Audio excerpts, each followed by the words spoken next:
Roma Wines present Suspense.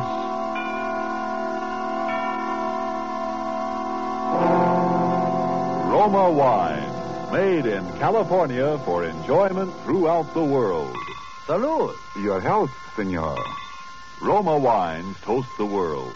The wine for your table is Roma Wine, made in California for enjoyment throughout the world. This is the Man in Black, here for the Roma Wine Company of Fresno, California, to introduce this weekly half hour of Suspense. Tonight from Hollywood, Roma Wines bring you the Paramount star currently being seen in Miracle of Morgan's Creek, Mr. Eddie Bracken. Mr. Bracken appears tonight not as the exponent of comedy, as which he is so deservedly noted, but as a boy over whose head hung dark clouds of suspicion and who was involved in a particularly heartless crime. And so with The Visitor, and with the performance of Eddie Bracken as a young man who called himself Bud Owen, we again hope to keep you in suspense.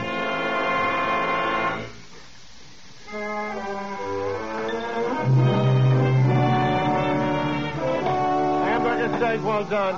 Burn a cat or a crisp? Right on.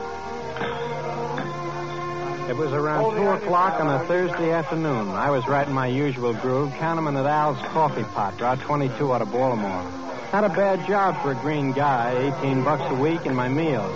But I was aiming to be a short order cook when I really got the hang of things. On the blueprint. Of course, I'd only been in the diner a couple of months. Well, as I say, it was the usual afternoon, not especially busy, but busy enough. No kidding, Mike. Where's that restaurant? Hey, what'll you have, mister? Ham on rye and a cup of coffee. Coming Bud. right up. Ham on rye, throw one. Look, kid, I'd like to talk to you. Yeah, what about? Will you get a minute? I guess so. Hey, Al, take the counter, will you? I'm going to have some coffee. Okay. What's on your mind, mister? I'm looking for someone. Yeah? Your name wouldn't be Bud Owen, would it? They call me Bill Duncan around here. That's not what I asked. So? I'm looking for a boy named Bud Owen. Well, what about it? Disappeared from his home about 3 years ago. A boy from my town. He'd be about your age now, about 18. 17. That's it. Well, his folks have been worried sick about him. Everyone else gave him up for dead. Then I heard you were working here. Bud? Yeah? Who told you? No one told me. I got a note, anonymous. You didn't write it, did you? No, I didn't write it. You know, I think I'd have recognized you anyway.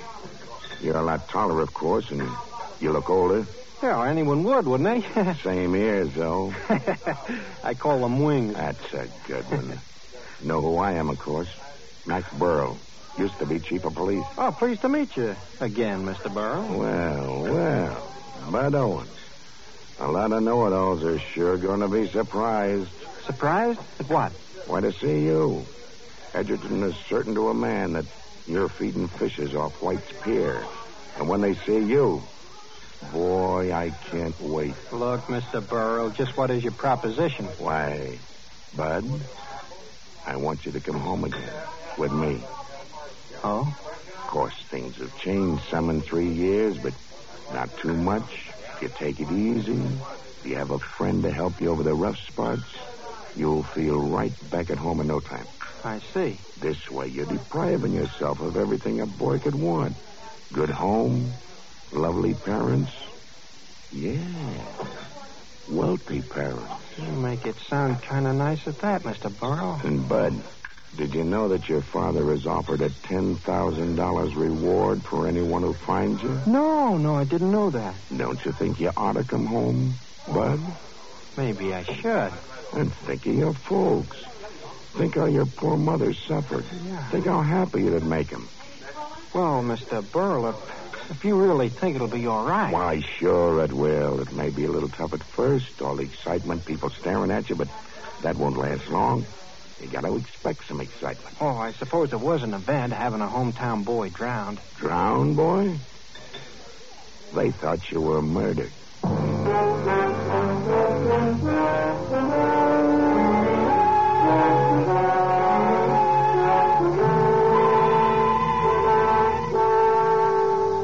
And so began the series of events which were to bring a boy called Bud Owen back to Edgerton, to to take up a new life with the family which had believed him dead for 3 years. Tonight, for Suspense, Roma Wines present Eddie Bracken, whom you have heard in the prologue to The Visitor by Carl Randau and Leon Zugsmith. Tonight's tale of Suspense.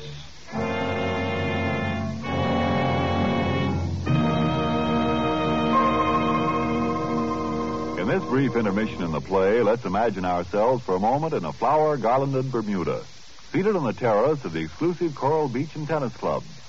At the next table, a party of Bermudians and Americans are taking turns, each paying compliments to the delights of the other's native land. An American has just praised the famed flowers of Bermuda.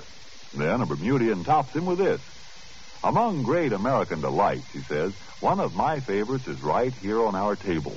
It is this splendid wine we are all enjoying.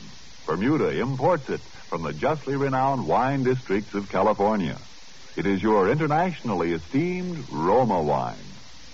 Yes, and Americans themselves have certainly not overlooked the great and enjoyable qualities of these fine Roma wines. Proof is, Roma wines are America's largest selling wines. Such outstanding popularity must mean here are wines that are more taste-delighting, more satisfying in their richness and fine wine quality. Yet, with all that as your reward for specifying Roma wines, you'll be amazed and delighted to hear your dealer say, Roma wines cost only pennies a glass. That's because here in America you pay no high import duty or long voyage shipping charges for these fine Roma California wines. Don't fail to enjoy Roma wines. R-O-M-A, Roma, made in California for enjoyment throughout the world. And now it is with pleasure that we bring back to our soundstage our star, Eddie Bracken, as Bud Owen in The Visitor, a tale well calculated to keep you in suspense.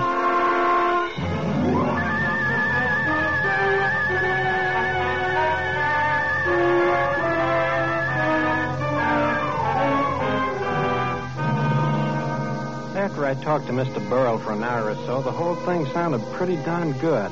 I quit my job at Al's Coffee Pot the next afternoon and met Mr. Burrell at the station.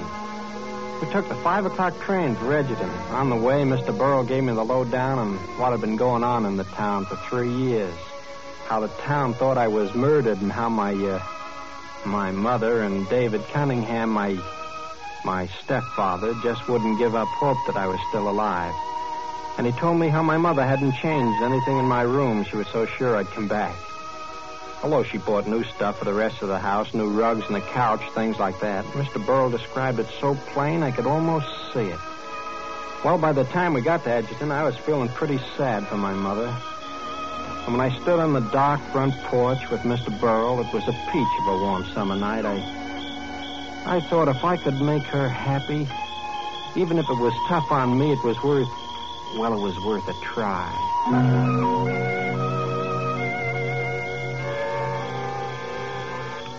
Brace yourself, youngster. This is it. Yeah, sure. I'm okay, Mr. Burrell. Is you, Burrell? Yeah. And here's Bud. Bud. Hello, Father. Come in, Bud. Here, let me have this. Is your mother, Bud? Bud. Hello, Mother. Bud. This time it's really Bud, Judith. He's come back to us. Oh, Bud. Bud. It's all right, Judith. Oh, my big baby. Why, you're so tall I can hardly kiss you. Well, now, come, Judith. Let's go into the living room. Come along, Burrell. Oh, I always knew I'd be silly when you came back. Here, let me push your hair down. Oh, Now you look more like my Bud. gosh, I wouldn't have recognized this room. Isn't that couch new? Mm-hmm. And the rugs and drapes. I don't know how we'll ever be able to thank you, Burrell. Why, seeing Judith so happy is reward enough. Oh, yes. That reminds me. Drop into my office tomorrow, Burrell, and I'll take care of that other, more tangible reward. Mother, I don't know how to begin. I mean to tell you how sorry. Oh, don't tell me anything, darling. Nothing matters except that you're back. That's the spirit, Judith. Only your right hand, Bud. It's all bandaged. Oh, that's nothing. I burned it while working in the diner. It's nothing, Mother. Well, folks, it's been a long day for an old man. I guess I'll run along. Right away, Mr. Burrell? Why, you just got here. You'll be seeing plenty of me, Bud. Right now, though, you should want to be getting acquainted with your folks again. I'll see you tomorrow, Dave. Good night. Good night. Good night. Well, have you noticed, Judith, how deep Bud's voice is now? Yes, it was just a little pipe when he left. But it was beginning to break, wasn't it, Bud? Gosh, I guess so. It must have sounded pretty awful. And he shaves, David. Every day, Snooky. Well, gosh, not quite.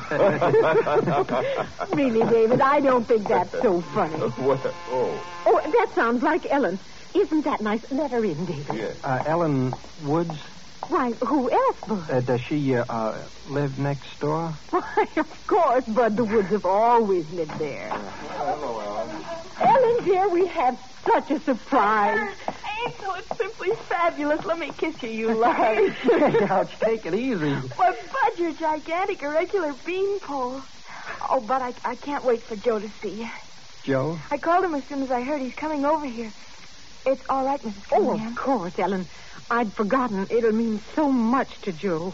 You know about Joe, Bud. Oh, yes. Mr. Burrow told me. I didn't know before. Yes, this town's going to have a lot to make up to that young man. My folks wouldn't let me see Joe, Bud. Yeah? Well, naturally, they thought, after all, Joe was the last person who saw you, and then he admitted you'd quarreled. But your mother and I never had a moment's doubt, Bud. I'm thankful for that.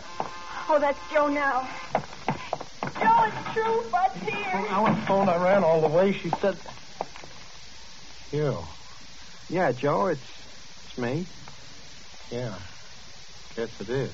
Well, pal, I hear I owe you an apology or something. Skip it, pal. Joe, we know how hard it's been for you. Only now it's over. Well, it didn't matter, Mrs. Cunningham. I learned to put up with a lot. Yeah, well, Judith, dear, let's go upstairs. Let's give the young folks a chance to be by themselves. Well, all right, David. But don't stay up too long, No. Bud. You still need lots of sleep. Yeah, I won't, Mother. And don't forget to turn off the lights. No. Good night, children. Good night, Miss Cunningham. night. Mr. Cunningham. Well, what'll we do? Cut a rug or chew the fat? Suit yourself. Joe, don't talk that way to Bud. He might remember he's my friend. He certainly was yours. Yeah? Yeah, I guess he was. Look, Joe, I can see how you saw at me, but don't take it out on Ellen. Kindly don't stop messing between Ellen and me. Joe, please. Okay. Do I have to make a speech? So you're home now, Bud. I'm the last one to kick, but when you toss it all off by saying you owe me an apology or something, maybe it's not easy to remember we were friends. I didn't know what to say. I know I tried to remember we were friends, and the whole town was sure I'd killed you.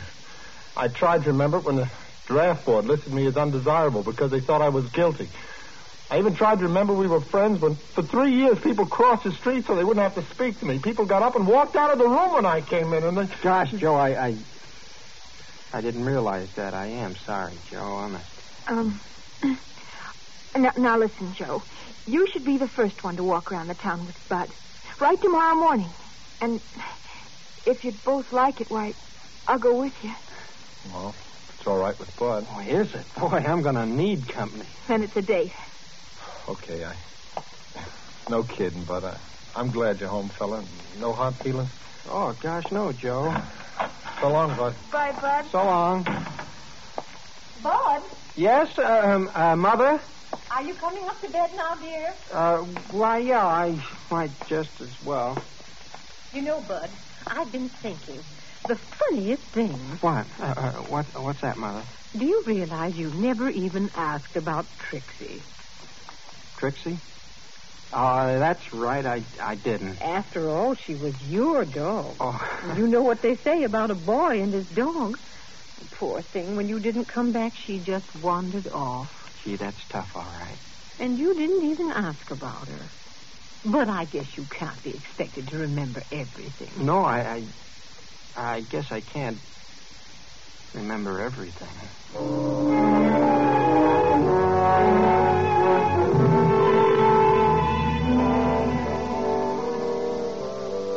My mother kissed me goodnight. I went upstairs to my room, and it was just like Mr. Burrow told me it would be.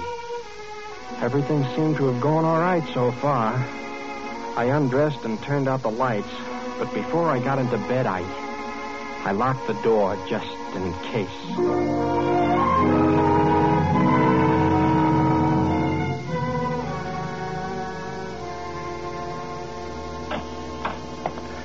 Gosh, I guess I'm late for breakfast. That's all right, darling. We know you needed to sleep. Fit right in your old place, Bud. Yeah, sure.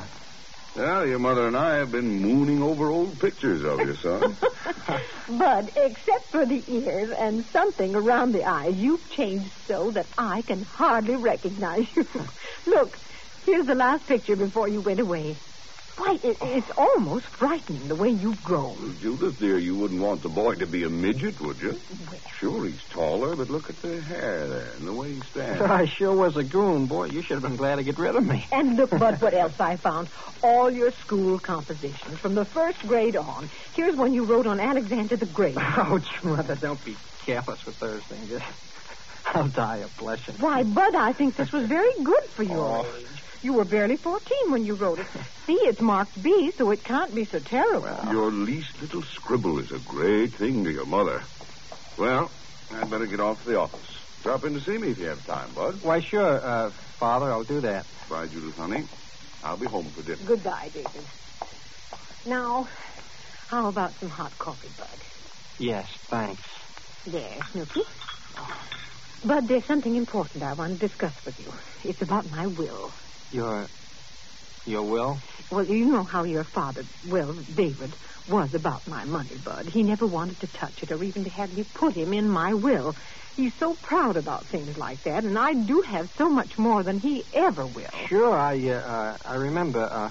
How much money is it anyway? Well, you know, Bud, there's about $150,000 your grandfather left. Yeah. Then there are those 4 houses on Elm Street that Aunt Carolyn left and the income from them. I haven't used any of it, so it amounts to quite a lot by now. Gosh, yes, it must at that. Well, after you left, even though David didn't want me to, I changed the will, leaving everything to him. Why, sure, that sounds fine to me. But now that you're back, I think the best thing would be to just turn it all over to you now. Set up a trust fund. You could use the income when you start to college, and later maybe you'll want to set yourself up in some kind of business. But, and I know it will please David. But, Mother, gee whiz, it's swell of you, but don't you think you should wait? Wait? For what, darling? Well, until you know me better. I mean, gosh, I wouldn't know what to do with all that money, and I might mess things up. Why, silly, the bank takes care of everything. It always has for me. Now, all you have to do is sign these papers here. I sign them? But I can't, Mother. You see my hand, the bandage. Oh, isn't that a shame? Yes, I forgot that you couldn't write. Well, it'll be all right in a couple of days, so I can take the bandage off then. Oh, somebody's whistling for you, Bud. My, that sounds like old times. It's Ellen and Joe. They're going to take me around and show me the town. Well, I guess I have to face the music. Oh, you know you love it. You're going to be a regular hero. Yeah, but I don't feel much like a hero now.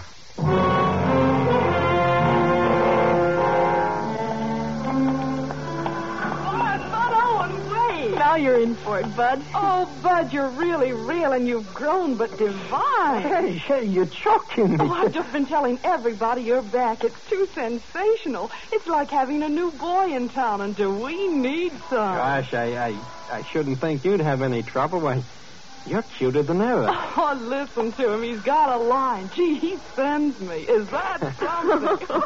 The best thing you ever called her before was buzzard egg. Well, gosh, I called her something beside that once in a while. Well, you did call her Mary Louise. Well, of course I called her that. Gee, it's swell to see you, Mary Louise.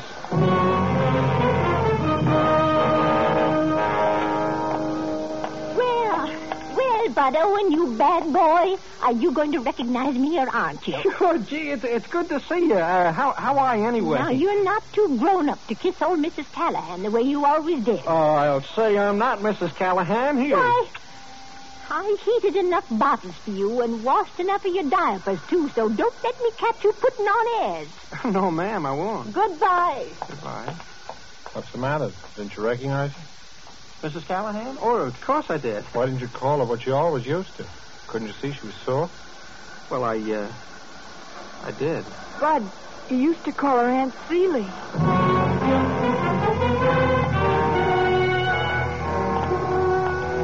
Well. it, but I daren't refute the evidence of my senses. It's the Owen boy, Bud Owen. Well, I'm glad to see you, sir. I just saw your mother. Heard you were back. She told me she was bringing you down to my office in a day or two. Yeah, she told me. Your mother's one in a million, young man. She thinks only of your welfare. I hope you've learned to appreciate her. Yes, sir, I have. Well, I just want to check on the news. And no nonsense, my boy. You do as your mother says. What did he mean, no nonsense? Don't you know? Well, I guess so. Mother told me she was going to take me down to the lawyer's office this morning. Bud. I've been waiting for you to outsmart yourself, and this is it. I don't get it. You sure don't, Bud. Give him a chance, Joe. Because it so happens that's not Mr. Reedy, the lawyer, but Dr. Sterling, the dentist.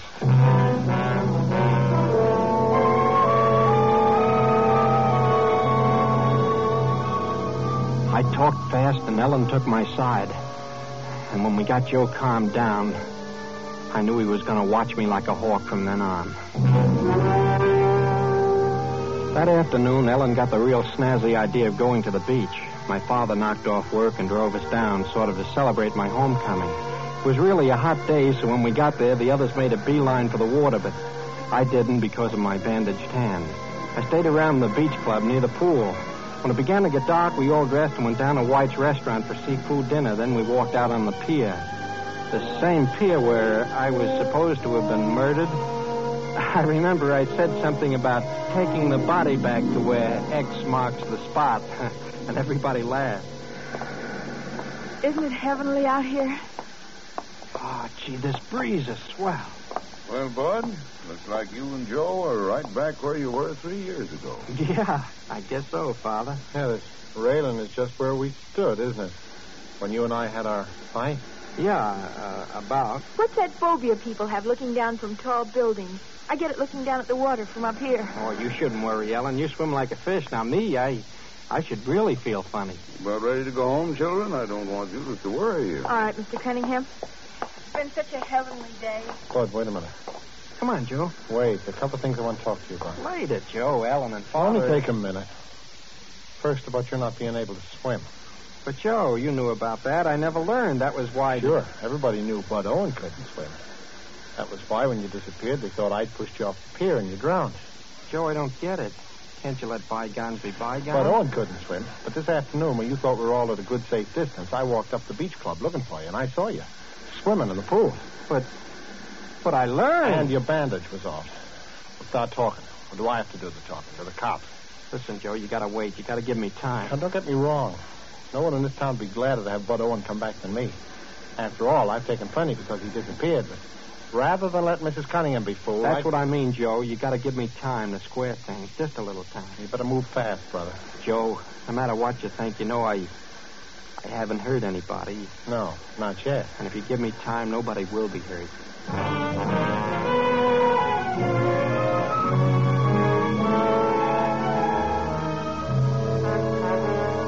went to Mr. Burrell the next morning and talked about everything, how people were beginning to make cracks about him and the $10,000 reward and the whole mess. I knew things were moving awfully fast, and I told Mr. Burrell he had to help me.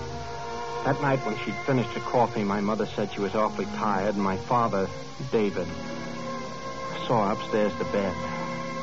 I looked out the window, and I saw Mr. Burrell's car pull up to the curb in front of Ellen's house.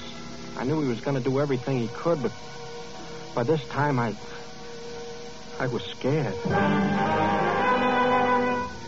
Well, at bedtime, my stepfather fixed some sandwiches, and we drank some milk.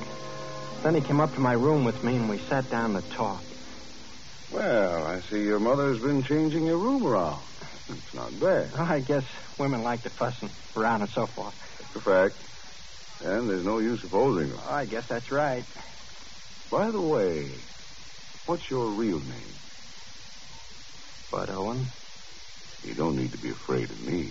I've protected you so far. Why have you? I asked you first. What's your real name? Bud Owen. You're stubborn, aren't you? You know, at first I thought you'd work this little scheme out all by yourself or with Burl. But there's someone else involved, isn't there? Who do you think? What about that bandage? Well... Take it off. Well. Not even a scar. I don't suppose you'd mind writing with it now that it's healed. No, I don't mind. What shall I write? Well, suppose we take this little composition of yours on Alexander the Great. Would you copy this sentence, say, on the top of page 3? Sure. Why not? Yes, and to make it a fair comparison, write your name, Bud Owen. Bud Owen. Here you are. So she taught you Bud's handwriting, too. Who did? My wife. Do you think I didn't know what was going on? Every move she made gave her away. Why is she in such a rush to change her will? I don't know. Why? She thought she was being so smart trying to pass you off, trying to trap me. But I was one person who knew you weren't Bud. Yeah, but what makes you so sure I'm not Bud? I know. Isn't that enough? I see. I know. I see. Well, don't you think we'd better get my mother in on this? Yes. Yes, I think perhaps we'd better. She's asleep. You'll have to wake her. Mother. Hey, she's... Mother!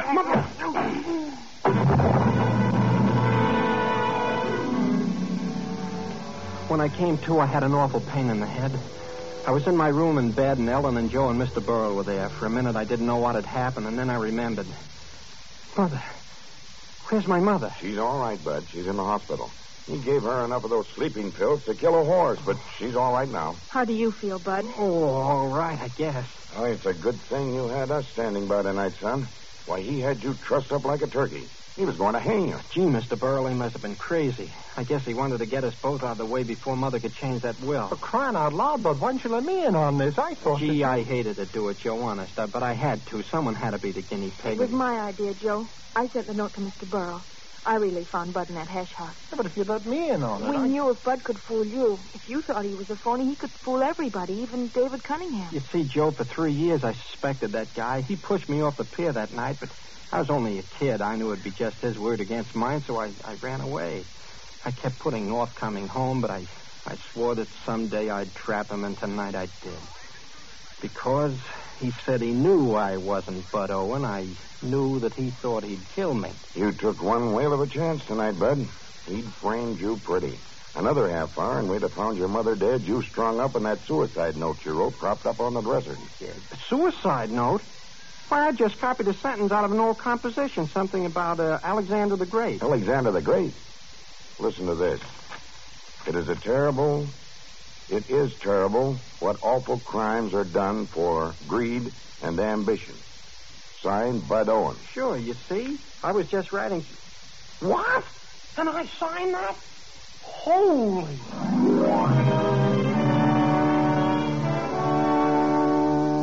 Well, that's about all.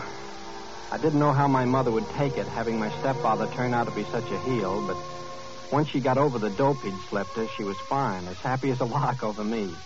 Joe and Ellen, they got married but quick, and now Joe's in the Marines, and me, I'm just passing the time here in Edgerton till I'm 18 and my number comes up, and then maybe I'll see a little excitement.